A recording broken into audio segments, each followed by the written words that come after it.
जय हिंद दोस्तों। मैं ज्योत्सना सिंह स्वागत करती हूं आपका आपके अपने चैनल पॉलिटिक्स वालों में। आज मैं आपको बताऊंगी कि तेलंगाना में कांग्रेस की जो ये इतनी भारी मतों से जीत हुई है उसके क्या क्या प्रमुख बिंदु रहे हैं। तो सबसे पहले हम ये जानेंगे कि कांग्रेस ने अपने घोषणा पत्र में क्या क्या लिखा था।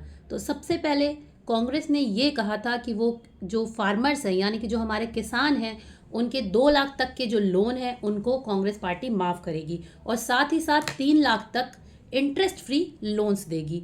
और उन्होंने ये भी कहा कि वो हमारे फार्मर्स के लिए 24 आवर्स अनइंटरप्टेड इलेक्ट्रिसिटी सप्लाई देंगे। उन्होंने बोला कि मेगा रिक्रूटमेंट चलाएंगे हम, जिसमें कि टीचर्स की भर्ती कराएंगे। अब ये मेगा रिक्रूटमेंट होता है या मेगा रिक्रूटमेंट स्कैम, ये तो आगे आने वाले वक्त ही बताएगा। कांग्रेस पार्टी का जो पूरा चुनाव प्रचार था वो केसीआर की करप्शन चार्जेस जो कि कालेश्वरम प्रोजेक्ट को लेकर के हैं उसके ऊपर केंद्रित था कि किस तरीके से केसीआर को नीचे गिराया जाए और किस तरीके से कांग्रेस पार्टी इस एंटी इनकम्बेंसी का फ़ायदा उठाते हुए पावर में आ जाए। दोस्तों, मैं आपको बता दूं कि ये जो आज तेलंगाना के चीफ मिनिस्टर बने हैं के रेवंत रेड्डी जी, तो उनको बहुत बहुत बधाई हमारे पूरे पॉलिटिक्स वाले के परिवार की तरफ से। तो ये के रेवंत रेड्डी उस्मानिया यूनिवर्सिटी के स्टूडेंट थे 2007 में और उस वक्त ये एवीबीपी के कार्यकर्ता रह चुके थे, यानी कि शुरुआत इन्होंने भी भाजपा के ही संगठन से करी थी। उसके बाद 2007 में ये एमएलसी रहे, इंडिपेंडेंट एमएलसी यानी मेंबर ऑफ लेजिस्लेटिव काउंसिल। जैसे कि हमारे सेंटर में लोकसभा राज्यसभा होती है वैसे ही कुछ स्टेट्स में, सारे स्टेट्स में नहीं, लेजिस्लेटिव असेंबली और लेजिस्लेटिव काउंसिल दोनों है। उन्हीं में से एक उदाहरण तेलंगाना का है जिसके ये पहली बार इंडिपेंडेंट एमएलसी बने थे। इसके बाद 2009 में इन्होंने तेलुगु देशम पार्टी यानी कि टीडीपी ज्वाइन की और 2014 में ये टीडीपी से तेलंगाना असेंबली के एमएलए भी रहे। उसके बाद 2014 में इन्होंने कोडांगल असेंबली में जीत हासिल करी। उसके बाद 2017 में इन्होंने कांग्रेस में कदम रखा और 2021 में अपनी मेहनत के बूते देखते ही देखते ये कांग्रेस तेलंगाना स्टेट प्रेसिडेंट भी बन गए। और आज देखिए, आज इन्होंने सीएम पद की शपथ भी ली है तेलंगाना में।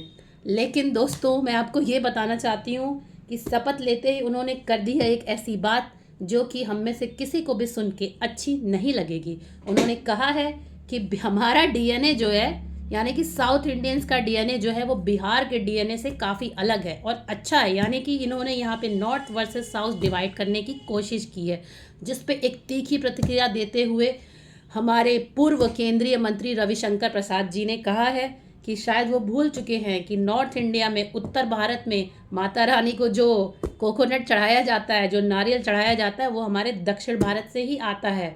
और तेलंगाना में 119 सीटों में 64 सीटों पर कांग्रेस ने ज़बरदस्त जीत हासिल की और 39 सीटें जो हैं वो बीआरएस को मिली, जो कि वहाँ की सिटिंग पार्टी थी जिसके चीफ मिनिस्टर थे केसीआर जी। और बीजेपी ने भी 8 सीटें हासिल करी हैं। जो 14 नए डिस्ट्रिक्ट बने थे तेलंगाना में, उनमें से एक भी सीट में बीआरएस जीत नहीं पाई, लेकिन कांग्रेस ने यहाँ पे कमाल दिखाया। हैदराबाद में बीआरएस को 14 में से 7 सीटें मिली और 7 सीटें मिली हमारे अपने असवुद्दीन ओवैसी, जो भी इनका नाम है, उनकी पार्टी को 7 सीट्स मिली हैं।